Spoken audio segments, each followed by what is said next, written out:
And here we go. Look at there. It's Robert Bidinotto and me, Larry O'Connor. And I thank you so much for being part of our monthly book club here at our OC Locals page. For everybody watching this on YouTube, maybe a few days after we went live, if you want to be a part of our live webcast, we do our book club and we do a whole lot of other live special exclusive interviews. Come on over to larryo'connor.locals.com, join up, be a part of what we do here in our community, and then you'll be able to actually interact and ask questions during the interview, as we will a little later with the members of our book club. Many of them, Robert, I think, read the book. Some of them might not have, and that'll be even more interesting. That will be. I can't give away any secrets. That's right. Well, see, that's the interesting thing. How do we do this? Because it's a book club, I know the majority of people have read it. So is it okay to do some spoilers on this? Oh, yeah. Why not? I think that some of the other people who might be visiting have already read the book, too. So there you go. And also, let's face it, this book, Hunter, we're talking about this is your debut thriller, right? That you wrote just a little over 10 years ago. It's first of all, I just want to say, and I'll give you a look at the cover art there so everybody can see the latest rendition of the artwork for Hunter. Actually, I have the latest rendition. That's not even the newest? Oh. This is the new one. Oh, there you go. Look at that. Yeah, that's the well, I don't want to glare it there, but yeah. Oh, I like it with the Capitol Dome in the background. Oh, that's absolutely. Very nice. That's very good. Absolutely. I got to tell you, I have looked forward to this conversation with you after reading this book more than any of the authors that I've talked to so far. Wow, thank you. Because I know it's weird, and I know that if you're a good thriller writer, you're really good about trying to make it current and make it relevant. But let's face it, I read some Tom Clancy books and they're fantastic, but they're very much of a certain era. Sure. Yeah. Robert, you wrote Hunter 11 years ago, or probably the way this works, you probably started writing it even longer ago than that. I did. And I got to tell you, the aspects of this book having to do with prosecutorial misconduct, sentencing reform, as we're calling it, and reinventing criminal justice, and basically politicians grandstanding and putting murderers back on the streets because it makes them feel good or it gives them votes. Yes. Robert, this is right out of today's headlines. We are living this story right now. It's incredible. I tried to write this thing so that it wouldn't be prophetic. I used to write for Reader's Digest. That's how I got into this whole crime thing.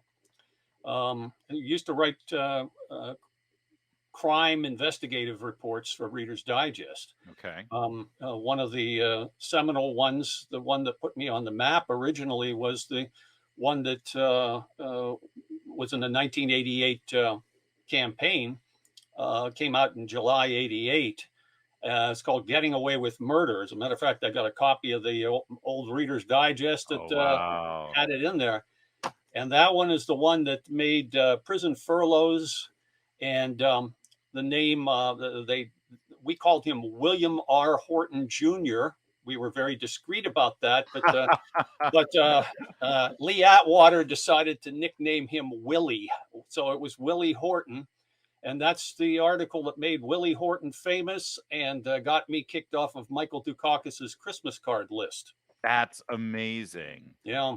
And you were doing, and so now you were very much, you weren't in a fiction genre at all. You were a journalist, a reporter, and was your beat criminal justice though, and issues having to do with criminal justice? I worked for a lot of nonprofits and little magazines, a lot of free market and right of center small journals for many years, and I had always had an interest in this, but in these kinds of topics. But this Horton thing and the prison furlough thing and the criminal justice thing happened by the most incredible serendipity.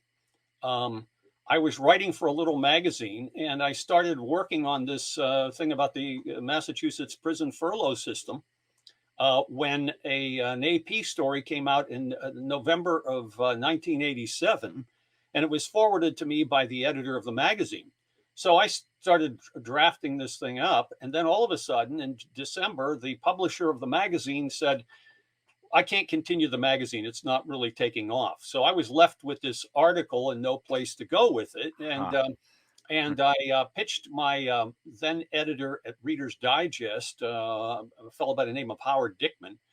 And Howard liked the idea of the story, said, well, it's pretty academic and abstract the way you have it here, but we want to send you to Massachusetts, dig up the information and find out what's going on. Now, at that time, Michael Dukakis was one of the, you might remember, seven dwarfs Yes. on the Democratic side. Yeah, You had sure. Pat Schroeder and about seven candidates, including Al Gore. That's And right. It was George Bush and the Seven Dwarfs they used to call the 1988 primary season. Yeah. yes, and so what happened was I got this assignment, and in January of '88, I go up there, and at that time, Dukakis was only one of a number of these candidates.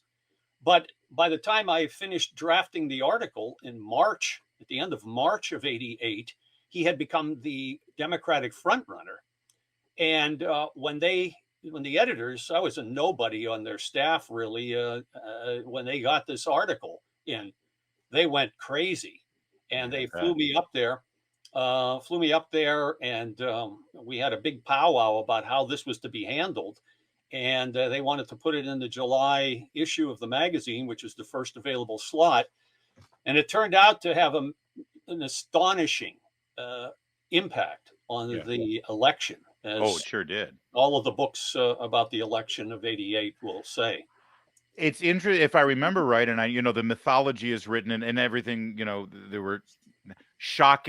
I know this is going to shock everybody, but the Republican ad campaign focusing on Willie Horton was described as racist. I know, I Right. know. Republican candidates were never called racist until Donald Trump, but this may surprise many people. You will But look in vain in this article for a photo of Horton or yes, any reference to race. As far we referred to him constantly as William R. Horton Jr. He could have been some Irish guy from the South End of Boston for all sure. anybody knew. But the Republican, the campaign, Lee Atwater and so on, they decided that they would, Well, make and it an issue. And actually, if I remind you, obviously you know more than I do on this, but it was Al Gore during the primaries who actually first made a point of it. Al Gore was running for the Democratic primary, and he was trying to demonize Dukakis, and he brought up the Horton issue. He was actually the first politician to raise it as an issue. He did, and of course they couldn't go into any depth about it because, all being liberals, they weren't going to be attacking a liberal leniency in the criminal justice system. That would have been counterproductive. So they avoided that. And after mentioning it at one debate, I think that he stopped talking about it. Yeah, And of course, the Republicans, once my article came out in about the middle of June, people start getting their copies of it, and it just burned up the talk shows after that. And I yeah, spent most of my time on talk shows for the rest of the I year. bet. Well, and for everybody sort of scratching their head and wondering, okay, so why are we talking about Willie Horton and the prison furlough plans of the 80s and going into the 90s and criminal justice reform? What has that got to do with this thriller written in 2011? That's where, listen, there were a lot, as usual in a thriller, there were a lot of reveals in this book. Well, one of the earliest reveals that you start to figure out when you start putting things together in the way you wrote it, Robert, which is, by the way, I want to say I've read a lot of these books, and you can see a lot of different things coming. I didn't know exactly what was going on for the Yeah, first maybe 25% of the book. I love the way you sort of slowly reveal who's doing what and why. But this is a vigilante book. This is a yes, vigilante who sees what's broken in criminal justice and has a very, very righteous approach to righting some wrongs out there. And it all stems from these issues that you were entrenched in as a journalist. exactly. Exactly. Well, they make a big deal today about maybe bail reform, or they make a big deal about prosecutors not doing their jobs. I got to tell you something. This progressive leniency in the criminal justice system goes up and down throughout the entire system. It's a front end problem of what happens when somebody gets arrested, if they manage to get arrested, and then the back end of trying to get them out of prison as fast as possible if they ever manage to get into prison. So this is something that was uh, it, it was an eye opener to me when I started researching this Horton thing, Yeah. because I found out that what they were doing was furloughing first-degree murderers sentenced to life without the possibility of parole, people who were never supposed to get out of prison in a state that didn't have the death penalty. And Jeez. what Dukakis and others were doing was commuting their sentences after a few years so that they would get parole, and eventually they would walk, these first-degree murderers. And he had done that, I think, something like 28 times with first-degree murder, premeditated murderers Yeah. who he gave commutations to. And this was unknown, completely unknown to the citizens, to many of the judges up there. They had no idea that this was going on. This was a backdoor exit strategy because Dukakis didn't, like many progressives, does not believe in any kind of a permanent penalty for murder. And as a result of that, and that opened my eyes to a lot of things in the criminal justice system. I went on to with the Digest and writing a lot of other articles about the every aspect of it. And this is why I wrote Hunter. I felt that I needed to dramatize what I had discovered in nonfiction and dramatize it in fiction. Besides that, I had been wanting since I was a little kid to write fiction. I wanted to get into writing fiction, and I was always either too distracted or too scared. And circumstances fell into my lap, so I finally got around to doing it. Well, much like a good novel here, Robert, we've skipped the timeline a little bit and sort of brought us right up to the point where you wrote Hunter and what brought you to writing Hunter. I want to go even further back before your work at Reader's Digest. Okay. Tell me about your background. Where did you grow up? Sure. And what first brought you into the world of writing and journalism? Did you always want to be a journalist, or did you just sort of fall into it? I always wanted to be a writer. Hmm. When I was a little kid, they would give you the assignment at the end of when you first come back to school at the end of summer. They give you this assignment. How did you spend your summer vacation? Right. And so I would write chapter 1, and then I would give them something, and then chapter 2, and then by chapter 3, I had been abducted by aliens, and I was just be off in the wild blue yonder. So, but I loved to read as a kid. I loved to write as a kid. I thoroughly enjoyed it, and I just went. I love language. I love words, and scribbling was something I always did.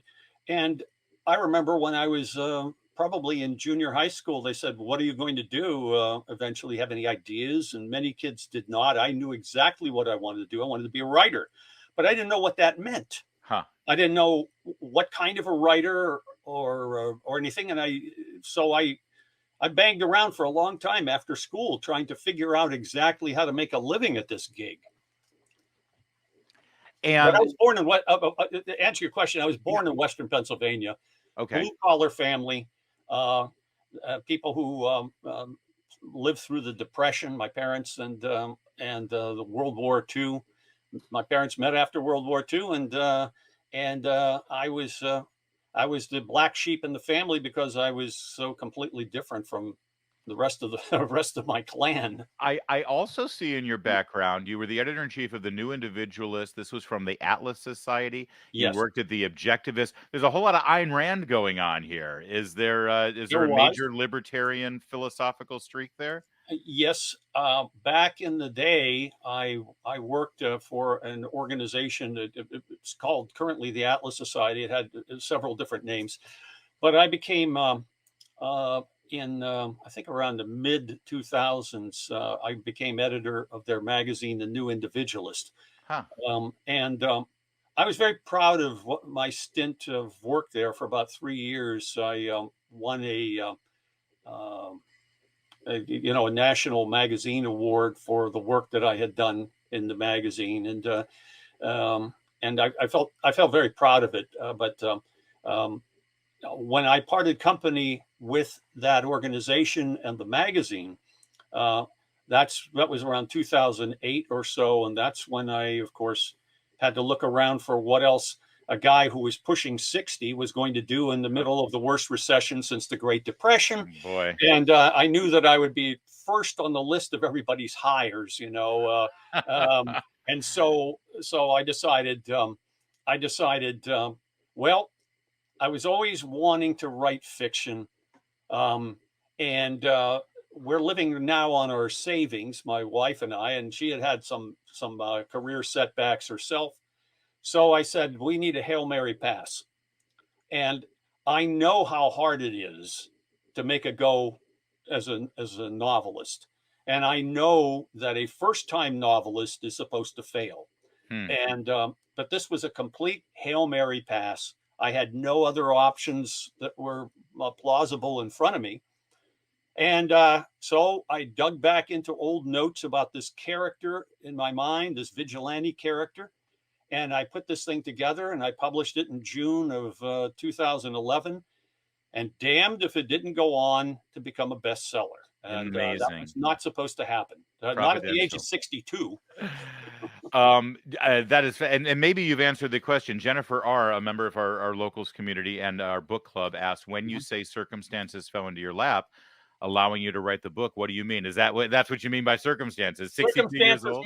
meaning your services are no longer required here, Right. and so you have to get very creative very quickly, All and right.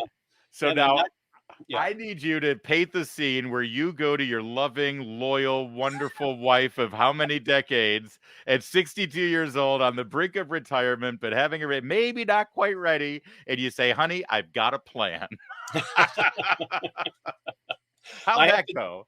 Um, yeah, so I have this great plan. I'm going to do something that nobody ever does at the age of 62. Nobody ever succeeds at the age of 62 with a first novel. It's completely outrageous that no, she was great about it. She knew I had this burning desire. Be honest with you, Larry. When you have something in you that you really need to do, and you know that if you go to your deathbed not having done it, you're going to hate yourself on your deathbed. And I really felt that way. Yeah. If I didn't do this thing and give this a try, I'd never know if I could have done it. And so um, I tried, I did it. I had studied writing fiction. I'd read all the books about it, but I had never tried it. This was my first piece of fiction. I had never done Amazing. it. I don't have any trunk novels, unpublished manuscripts, or anything like that. This was my first piece of fiction, and that's also not supposed to work. So, That's amazing. I mean, that's inspirational. It really is. And I got to tell you, yeah, it's funny. I changed careers. I worked on Broadway as in the management side and yes. finance side of Broadway shows, Mhm. and then suddenly took. I know what I'm going to do. I'm going to be a talk radio host. In my 40s. But There I you go. likened it to instead of getting a red sports car for my midlife crisis, I did this. And sometimes And, sometimes it pays off, and it right? turned out to be a pretty good gig, huh? So far, knock on wood, knock on wood.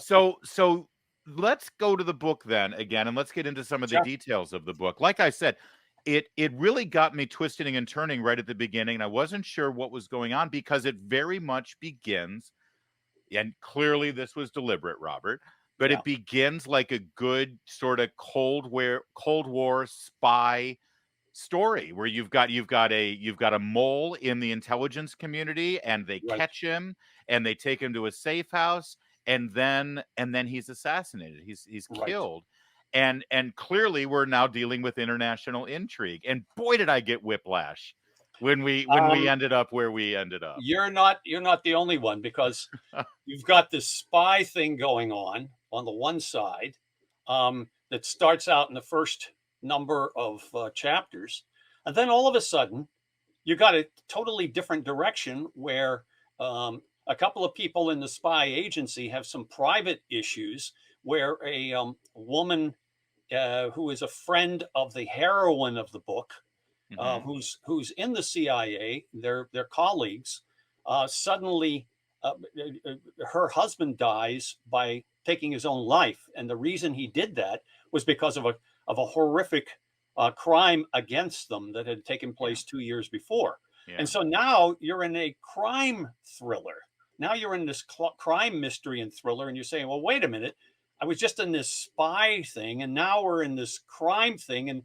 And Bidinotto's writing this story about the criminal justice system, Yeah. and this mysterious journalist by the name of Dylan Hunter, who nobody can figure out what his background is exactly, is writing these articles about about criminals who have been getting released early, such as the perpetrators of the crime against these mutual friends of himself Right. and the heroine Annie Woods. Right. And so when that happens, people are getting whiplash, and I intended that. People are saying, "Well, wait a minute, how does Yeah. this all fit together here? What are Well, you doing?" and I'll be honest, I had sort of forgotten about the original Assassination. I Many had I had people do. I totally forgot about it because I got so entrenched with the local crime issues in the DC area, and so, it was very well done. And then Was it always mapped out that way, or did you start to tell it in a more linear narrative and then you thought, "Oh, wait a minute, I could do this thing." I had to work. I worked at the plotting of all of my novels um, well ahead of time. I like to know where things are going to go and how they're going to work out. There are people who write seat of the pants. There are people who write um, in a very organized way, plotters and pantsers, they call the two poles. And I'm definitely on the plotter side. I have to Okay. know everything before I can write anything. And so I had the architecture of the plot all worked out. And that took me a long time to figure out I because bet. there are twists and turns galore in this, and some big surprises along the way as to who these people really are and what the connection is with the CIA and everything else. And Yeah. Now, so I I had have a fun with it. theory. When you write a book about an assassin, when you write a book about a person, I mean, these are premeditated. No matter how Yeah, righteous they are, these sure. are premeditated killings. He plans them out, and you get into the detail and the depths of how it's planned out. And he is a killing machine. And I think that we are, whether we're born with this naturally or our Western Judeo-Christian ethics sort of has raised us to recognize that immediately that's wrong. So it Yes. has to. So we have to be told that it's okay. But that's one thing. What you've been able to do with your character, and I'd love for you to, if you had to confront this or actually have to deal with this with your craft, Yes. you don't actually have to make the reader accept the fact that this protagonist character is killing people. Hmm. You have to make us root for him. You Yes. have to make us want to be there with him, helping him kill, and we're not inherently prepared to do that. Do you know what I mean? Exactly. You can get away with things in fiction that I would never recommend people try in real life. Yeah, good idea. There are plenty of people. I mean, Washington D.C., where this whole story takes place, is a target-rich environment. If for For anybody people who, who don't deserve a bullet in the head, yeah, so to speak. so many targets, so few bullets. But no, I wrote an essay and it's posted up on my bidinotto.com website about this. Do I advocate vigilantism in real life? No, because my my hero in this, he's a Princeton grad. He's very intellectual and philosophical, and he has thought the morality of these issues through very carefully. And he operates under certain constraints that I think in real life would never remain with anybody who started down this path. Um, there are people he will not touch. He is willing to be arrested, and he will never take up arms against the cops if they're after him or something like that. He will never risk the life of innocent people. He is very specific in his targeting, and also the fact that if he is going to get caught, he's going to get caught, and he's going to go along peaceably. But in real life, that just wouldn't happen. It Yeah. was the way I engineered these killings in the book was everyone who was a target so richly deserved it, Yeah. and they deserved more than that. But the criminal justice system had not done its job. These people were walking the streets freely, And Hunter never kills anybody who hasn't committed murder. That's right, and had already been tried and sentenced, and they used loopholes, or they manipulated the system or lied to get their way out of it, and I think that's key. Exactly. Absolutely. Exactly. Um, So there was, in other words, the system had broken down irretrievably in these cases. And there's a very poignant scene when I was doing stuff for Reader's Digest. I had the unfortunate, well, let's say mixed emotions. I met a lot of crime victims. I was at dinners with parents of murdered children. Um, and that is the most horrific thing. If you're a parent, you can just imagine what would yeah, happen if, or how you would feel if your son or daughter was kidnapped or murdered or anything like that. And worse, that justice was not done in the courtroom and right. that the perpetrator walks. This is today. You said it's predict. You know that it seemed prophetic in this novel, writing it in 2011. But you see, I had been writing all these digest pieces during the previous crime Right. wave of the 1980s and You've 90s. seen this movie before. Yeah. I've seen this movie before. I saw what the progressives had done to the criminal justice system back then, and the enormous crime wave that resulted from their leniency. Yeah. And I'm back here saying we're seeing it all over again. And so I tried to make Hunter a cautionary tale, saying, "Look, this is where we're headed if we don't wise up about our legal system and about the issue of justice." They have all these hyphenated justices now. Social justice, economic justice, environmental justice, blah blah blah. But justice, pure and simple, Yeah. is the thing that they're all opposed to. The idea of somebody facing the consequences of what they did and paying for those consequences when there's a negative thing. Talking to Robert Bidinotto. He is the author of a series of thrillers, the Hunter series, the Dylan Hunter series of books. And the story of this assassin in these books is the protagonist is absolutely so relevant to what's going on in our area today and really across the country.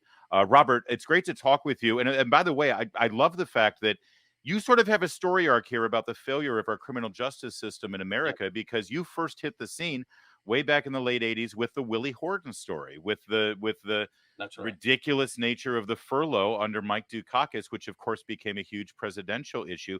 But you looked at it from a criminal justice perspective, not a political perspective. That's right. And I'd love for you to talk a little bit more about that, and about what and then I'll ask you about what we're seeing right now with prosecutors and criminal justice reform. I stumbled into that particular article almost by accident.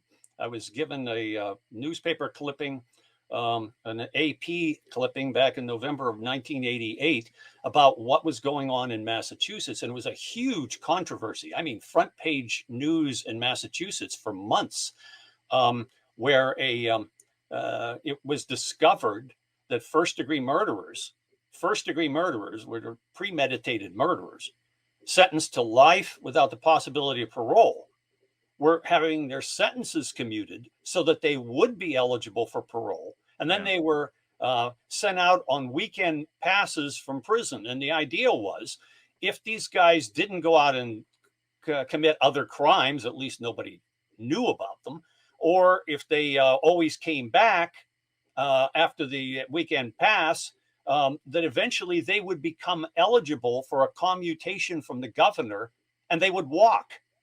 And that had happened under Dukakis 28 times for these first degree murderers. And this was like a baseball bat up the side of my head.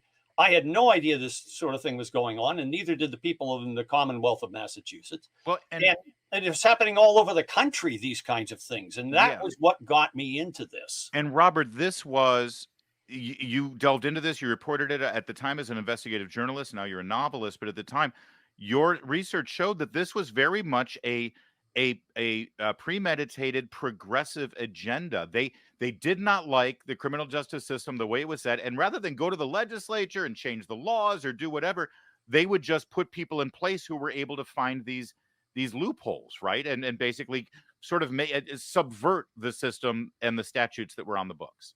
Um, Liberals, I think a foundational premise of liberalism and progressivism is determinism, which means that people are determined by forces and circumstances beyond their control. They can't help what they do. Hmm. If you do something great, you were just lucky. If you do something bad, you were just unlucky. If you look on the good side, our former president said, "You didn't build that. Right. You're not responsible for the good stuff you do."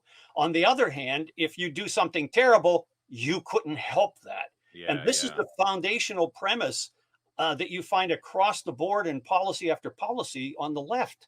And they own the criminal justice system. They owned it back then, they own it today. And we're reaping today the same crime wave consequences that we had back then when I first became aware of this and started writing about it. And that brings us to very literally what's going on today. From Steve Descano, the Commonwealth's attorney in Fairfax County, to George Gascon, the attorney, Mhm. district attorney in Los Angeles, Chesa Boudin, this Oh, insane district communist. attorney in San Let's call him Francisco. what he is. He's a Yeah. communist. You know?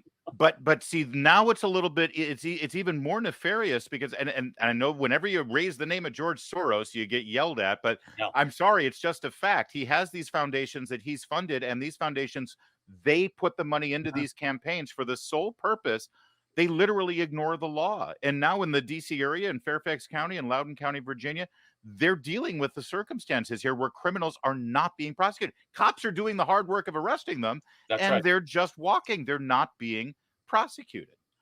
If you find the word reform ever used by anybody, what it means is translated is reasons why we're not going to punish somebody. Bail reform means we're not going to punish the person by forcing them to actually put up money to get out before going to court.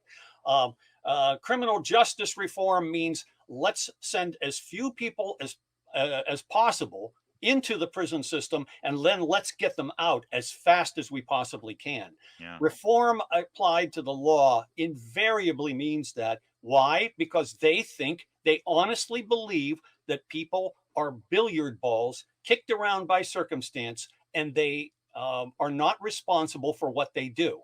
It's a war on self responsibility, and it's epidemic up and down throughout not just the criminal justice system, but liberal politics generally. Robert Bidinotto, the author of the Dylan Hunter thriller series, and in your books, and again, the first book was written a little over 10 years ago, and boy, you see the circumstances in that book that we're living with right now with regard to crime in our major areas of this country. And your protagonist, Dylan Hunter, he turns into a vigilante, and Yes, he starts taking the law into his own hands. Now, I know you don't support that kind of thing. None of right. us do, Hmm.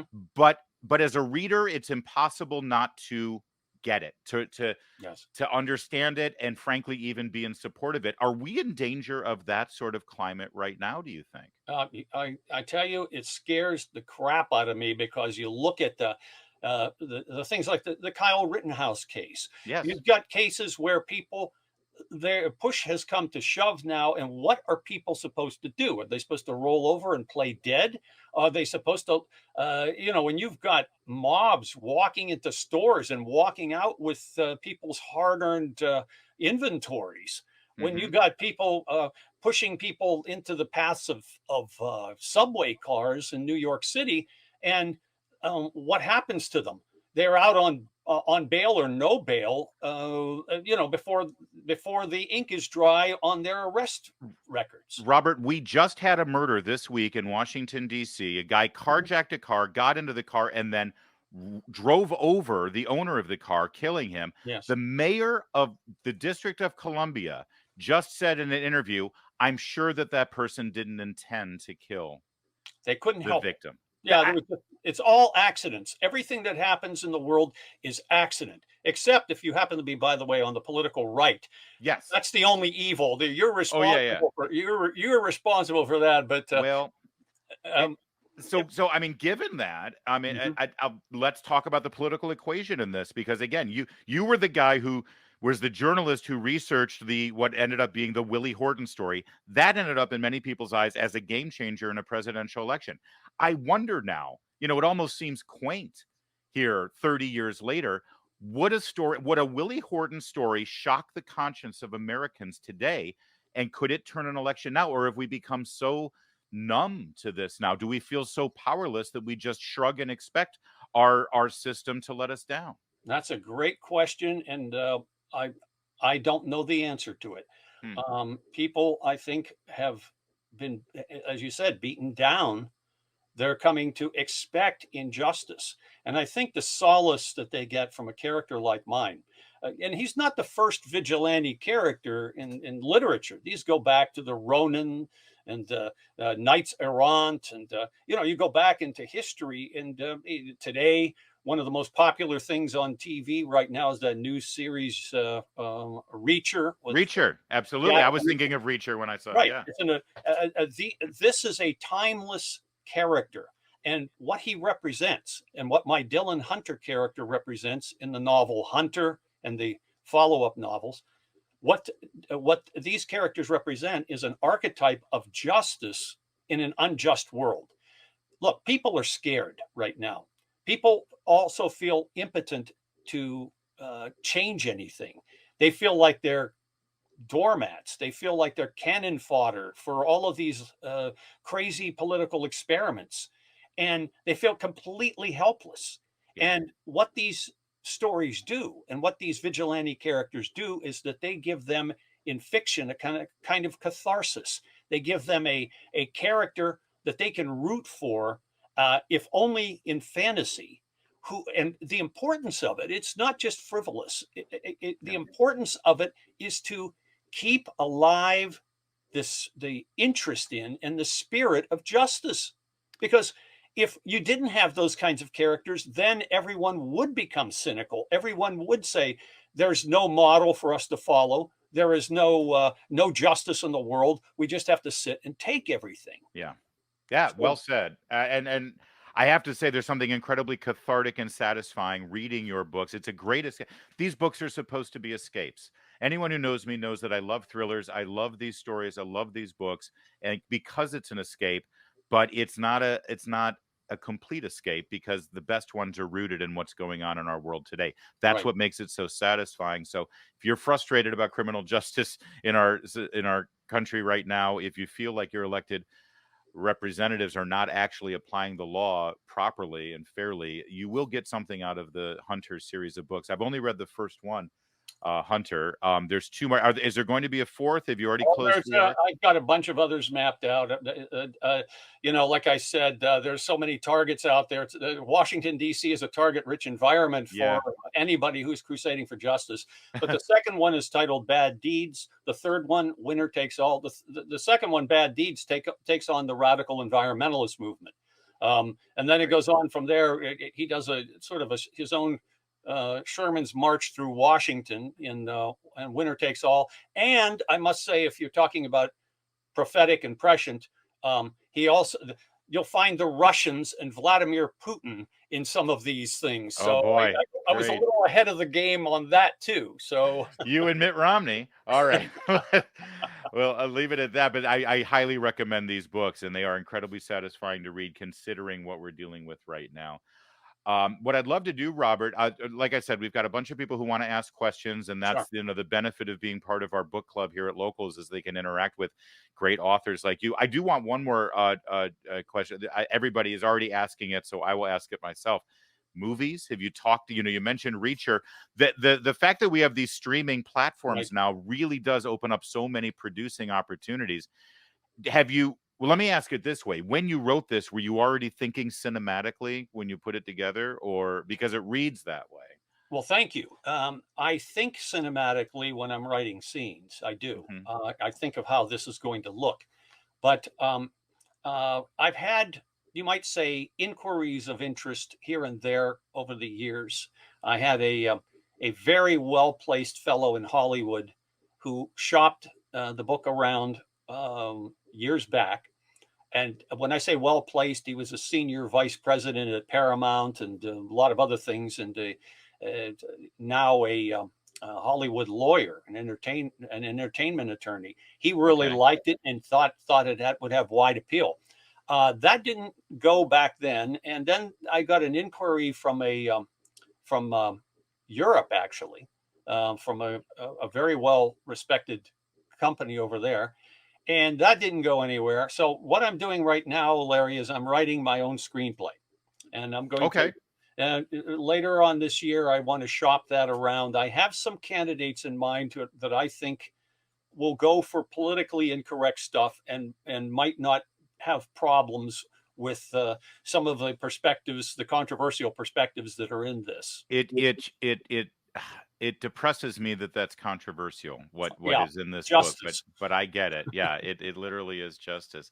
All right, I'm scrolling through the comments here, and please add your questions here. I want you to know, when you talked about how you sort of decided to write your first novel in your 60s, many of our viewers here tonight found that incredibly inspirational, and they're Mhm.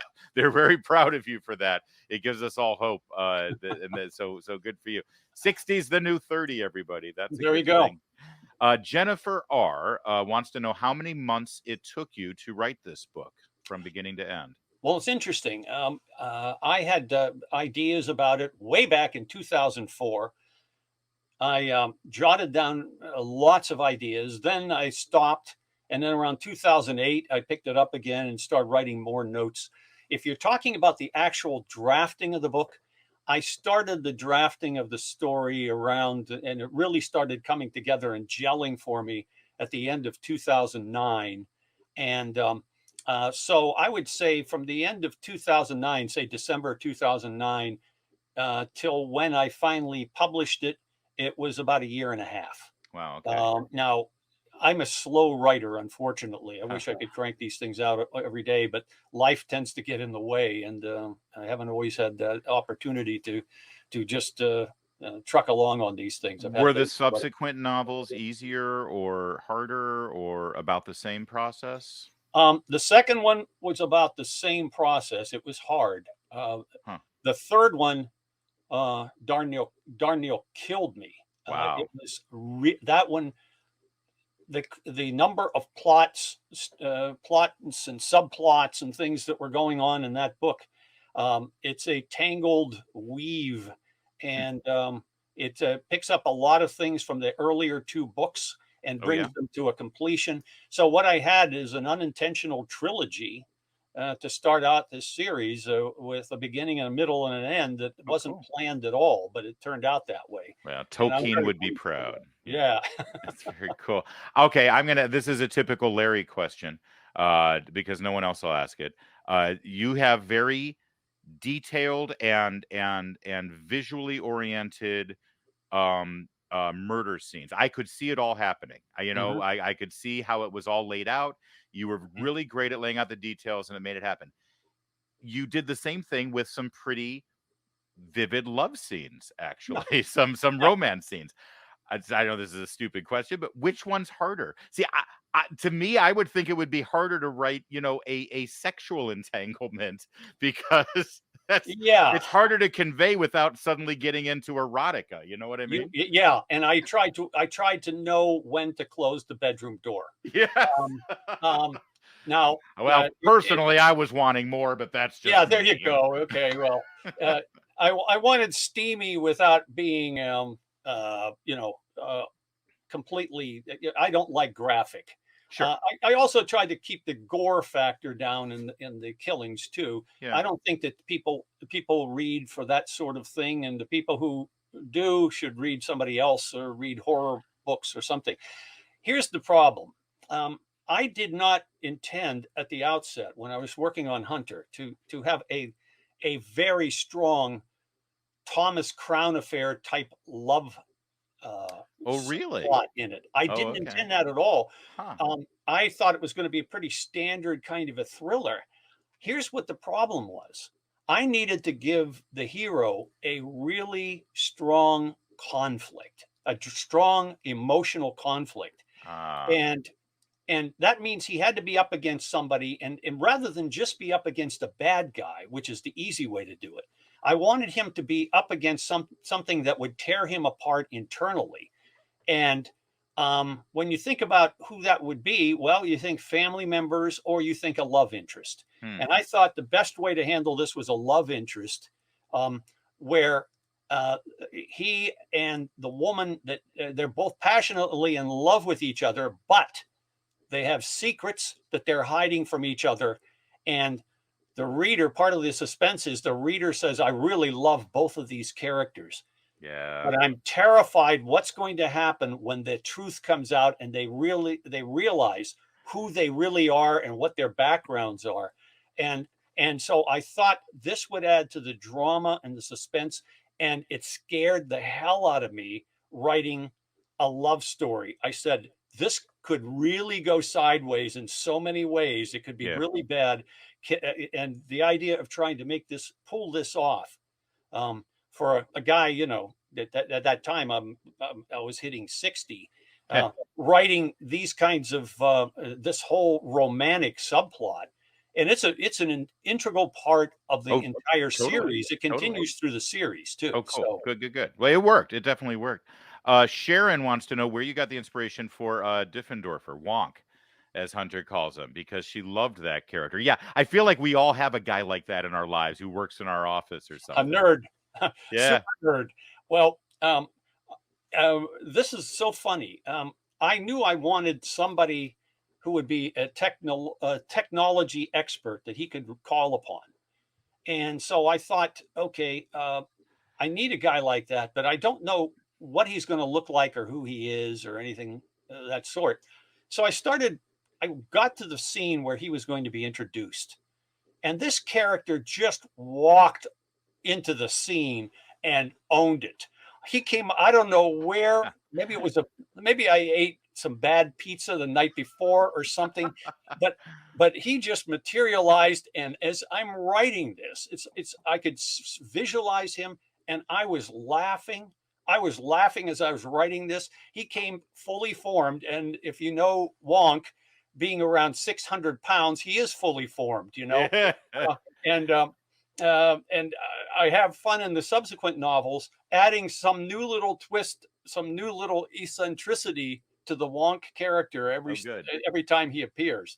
And he's just a joy of a character, and more than a few have said, I really love that character. Well, I gotta say, I really, in a very intense part of the book, as it's reaching, sort of reaching its climax, or parts Yes, of there's multiple climax, but there's a moment when Hunter calls him on Christmas, and a yeah, big thing yeah, is revealed, and then he says, "By the way, thanks for calling me on yeah. Christmas." I mean, that was just like a really human moment It at was, that moment. It was good. I really liked that. that was another unplanned scene. I started writing this chapter, and then I said, when Wonk and he are on the phone, and this was just the poignancy of the moment, and the fact that you've got this, 600-pound nerdy guy living alone. It was sad, Yeah, and I thought this is Christmas Eve, and so I thought, go for it. And yeah, and really I didn't sweet. know whether. Thank you very much for liking that scene, I because I did. really did. I I really like liked that. coming And up with. it was a nice sort of human moment because things are getting intense right there, and Oh a yeah, whole lot is revealed right there that sort of put pieces together, if I remember right. yes. And yeah, Mhm. no, it's very cool. All right, Jennifer wants to know how you were able to get inside the head of the. Oh boy, talk about a obsequious, annoying character, the psychiatrist who is hell bent on quote unquote reforming all of these hardened criminals. Dr. Frankfurt. Thank you, Frankfurt. Here's Yeah, because you you know, really you know did get Mhm. inside his head. Yeah. Jennifer. Um, I wish I could say that all of this was creative inspiration. I met these kinds of guys. Um, During my work with Reader's Digest, one article I had written there was called a very unpleasant topic called Freed to Rape Again. Oof. And the title says it all. This is where sex criminals are released over and over and over again, or diverted into alternatives to incarceration for treatment, because, of course, they were driven to do what they do against their will. And I ran into these various counselors and shrinks. Some of them had no illusions about who they were dealing with, and they were pretty good about holding these people accountable for what they did, and forcing them to go through a very, very strict process with accountability every step of the way. But some actually sympathized with these guys, Yeah. and it was infuriating to me. I met them personally. I remember one show that I was on. I was on when Geraldo Rivera had his own show on cable. That was Okay. many years ago. That I was in wait late CNBC, '80s, I early think it was. '90s or Yeah, I something. remember that. And he had a Geraldo show, and I was a guest on there once with for an hour with a couple of members of what I call the excuse making industry. Yeah. One was a shrink of this type, and the other one was a guy who was responsible for, like Soros, funding all these kinds of turn them loose programs. And I was debating them essentially on the show. And when you meet these people up close and you hear the excuse making that comes out of their mouths, I mean, and or you read their papers, you read their quote scientific papers, and their research and so forth. It's infuriating. I talked to people at the behavioral science unit down at the Quantico and the FBI Academy. I met people all over the place, and most of them were pretty good. But you ran into these people who were actually sympathizers with the criminals, and so the character you're talking about, Dr. Frankfurt, the prison psychiatrist, Yeah. he is one of those excuse makers. And Sadly, real life people. Yeah. well, I got my revenge. That's one thing as a novelist you can do. You can take people from real life and say, I'm going to get I you. I'm going love to put you that. in That's print got to feel and good. That's nail got to you. be satisfying. It I, is. so you're not shy about your politics, or actually, I don't No. know what your politics are, but I know what your politics aren't. That's for sure. Yeah. And Mhm. and you're not shy about that. And I got to ask you, listen, the publishing industry and all the editors and all the people who offer Yeah. contracts and advances, they're all in Manhattan. And it's Hmm. impossible for even though, listen, I know everyone in publishing and radio and films, and they love money. I get that, and they'll go Yeah. where the money is, but they can't help but let their politics get their own personal Yes. environment and culture. Have you had roadblocks because you are not shy, because you are open about what you believe? But at the same, I mean, you're obviously a great writer. Obviously, you were a bestseller. But have there been roadblocks, do you think, because of the culture of the industry? I would say this far, it's very hard to get any promotion or reviews from people in the mainstream publishing industry Okay. when you hold views that I do, the values that I do, and it goes beyond politics, Larry. I mean, Hmm. it's not just politics. This is worldview stuff. This is Yeah. how you Cultural. look at life in general. I mentioned this determinism stuff, the idea of everyone's a victim. Hmm. Um, if you write anything where people are not victims, you're really paddling against the stream. Uh, your former colleague, Andrew Breitbart, his very famous, probably the most famous thing he ever said was that politics is downstream from culture, Yep. Yep. and that's absolutely the case.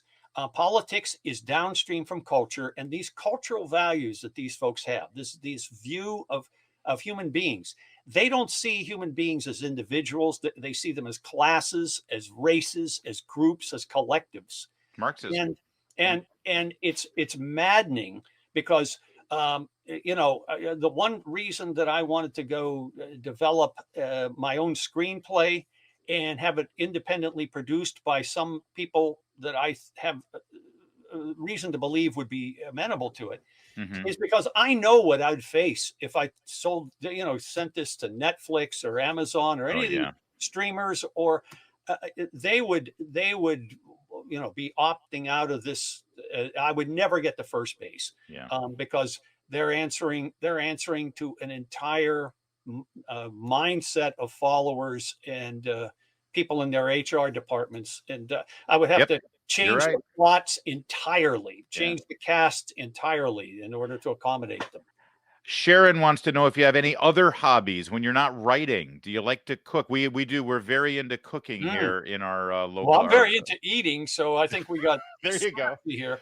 Uh, That's true. Robert and I just found we actually live both on the Chesapeake Bay here, so we're going to probably stumble across each other in a Annapolis Love to restaurant do that. But someday.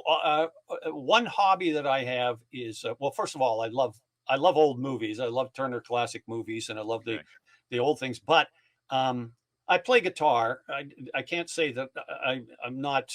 You know, when I was younger, I had some speed in my hands and everything. But I play. Of all things, I play pop. I play the old standards on guitar, which is something that people don't do. But I play old songs, old standards, autumn What leaves, and things like that, and I play that on acoustic guitar. really like the So, Sinatra songbook kind of yeah, stuff? yeah, Like, yeah. oh Oh yeah, wow, that's absolutely, cool on a absolutely. guitar. All right, And I why used not? to, I used to. My wife would play some weddings from time to time, and she would have me come in and sing at the weddings. I sang at our wedding, so doing Sinatra at our wedding at Oh the my reception. God, I would be so nervous to do that. I can't believe you would. Jennifer wants to know how. Tell me about the transition from nonfiction to fiction. How did you learn plotting? Very very different than telling Oh gosh. the reverse pyramid kind of journalistic kind of article versus a story arc and narrative. Well, um, the transition was difficult. It was difficult for me more emotionally than anything else. I read book after book after book on how to write fiction long before I ever did. And I can't say that uh, I can't necessarily recommend that as the way to go, but um, learning plotting, you read a lot. You read the kind of books that you really enjoy, and you Mm, see how they did it and how they surprised you. And if you're paying attention and you see the real masters of this, and you follow what they've done, I give tributes at the back of the book, back of Hunter, to some of the great thriller authors that I they were heroes to me and models for me.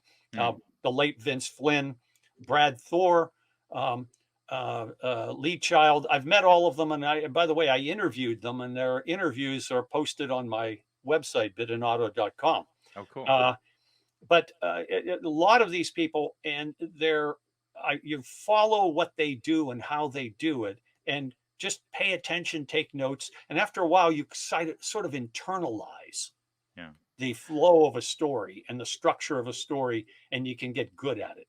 So Tommy has in addition to the plotting and what about character building? Do you sort of flesh out your characters first and then put them into the scenes, or do their characters sort of reveal themselves as you start writing their dialogue? You know what I mean? Major characters, I write backstories for. For Dylan Hunter, oh my gosh, Well, I spent so much time on that character, and he evolved over time. When I was first thinking about writing fiction and writing a thriller, that was back in 2004, and right then it was just a couple of years after the 9/11, and you had Vince Flynn and Brad Thor and writers like that who were coming along and writing great thrillers based on the war on terrorism. And so my initial conception of Dylan Hunter was along those lines. I was going to write a hero along those lines in the war on terror. And then I said, wait a minute, what are you talking about? You don't know this stuff firsthand. You mm, haven't been there and done that. They have all kinds of sources and in high places and in the special ops community. They know what they're doing. And so I had to, when I came back to the novel about 2008, 2009, and started working it again, I said, you got to go in a different direction. Write, in this case, write what you know. And I had studied at that point, written a couple of nonfiction books on the criminal justice system.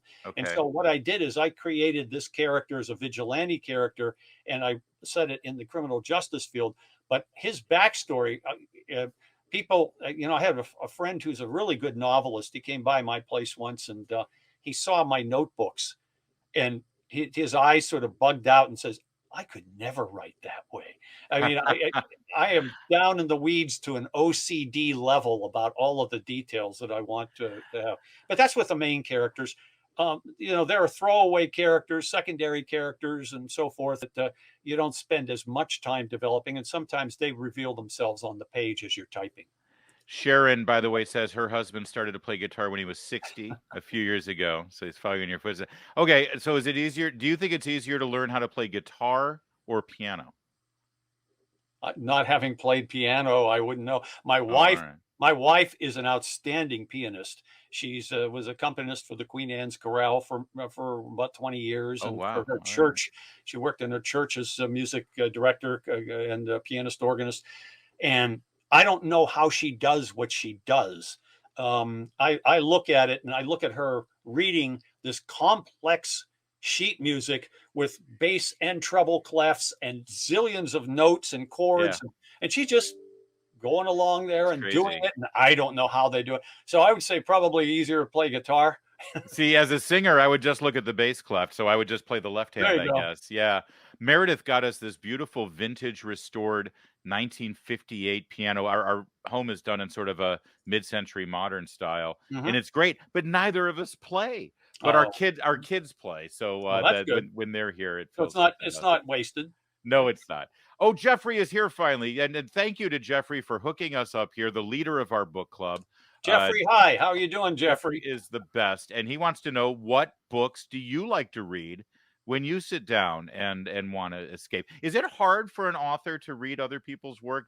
Because I worry. Let me ask you that. When I used to work in theater, I cannot to this day go to a Broadway show Hmm. and not I can't get lost in the play because I'm looking at the technical aspects of it. I'm doing the budgets in my head. I'm trying to figure out how much money they're making because I know how much the ticket sales are and what the capacity of the house is. And I can't really enjoy it the way other Oh, people wow. enjoy it. Is it the same way as an author reading a book? Somebody asked me that yesterday or the day before, as a matter of fact, Oh, really? in an email. And I said, uh, they asked it about because I just gave a presentation at a writers' conference about dramatic structure and how you structure a story to make it the suspense really flow well. And he asked me, "Did you, when you read somebody's or you watch a TV show or a movie or something, are you consciously aware of the dramatic structure?" And I said, actually, when I am turning off the switch in my mind to go enjoy something, I want to immerse myself in it, and I want to just see where the writer and the director and so on are going to take me. And Okay. I try to not let those thoughts intrude until maybe later on. Afterwards, I can say, when it gets boring, when they're doing a really bad job, I can usually tell, oh, Oh, I see. they missed this plot point, or they didn't have the reverse there, and all. You That you makes start sense. noticing when things go wrong. But if they're going well, I can lose myself in it just like everybody else can, and Okay. I like to do that. But I realize now I've bit surfed off of Jeff's question. His was more basic and frankly more, a Mhm. better question, which What do I is, read? yeah, what do you like to read? I do read a lot of thrillers. I Yeah. because I love them. I started reading them when I was back in the 50s and 60s. When I was young, I would read. Back then, the gurus were Alistair MacLean, Mickey Spillane, Mm, Donald Hamilton, Ian Fleming. Those early thriller authors, I really fell in love with the genre after going through a science fiction phase when I was really young. I started reading that stuff, and I've loved it ever since. And so I read a lot of thrillers when I can. I'm usually pretty busy, and I don't have much time for pleasure reading. Unfortunately, a lot of it is work related reading. sure. Well, Robert, listen, we loved Hunter, obviously. We totally appreciated what you did with this book and how the journey you took us on with it, and very much appreciate the message in it as well. Let's face it, it's as I said, it's relevant for all of us today, and it makes us all think about what's going on in our society. And boy, that tells me it's a book that scores on so many multiple levels. So I'm totally looking forward to reading the rest of the series. Well, And I hope that you enjoy it. You enjoyed the first one. I hope you enjoy the others and the ones to come that I'm working on now. amen to that. I'll be taking on racism and tribalism and wokeism and all that stuff in future thrillers. So that's Well, there's like I said, a lot of targets. we will have you back for those for sure, Robert. And I appreciate you giving us your time Well, tonight as thank you well. so much for the invitation and for hosting me here and for the lively questions and interaction, which I thoroughly enjoy. Excellent. Well, look, I'm looking forward to putting this up. As I said, we're live right now for our locals community. It'll be up on a recorded version in a couple of days at YouTube, and then we'll go viral, Robert. Let's go viral. We should not use that word in this. In No, this probably not. God, they'll throw masks on us again. You're right.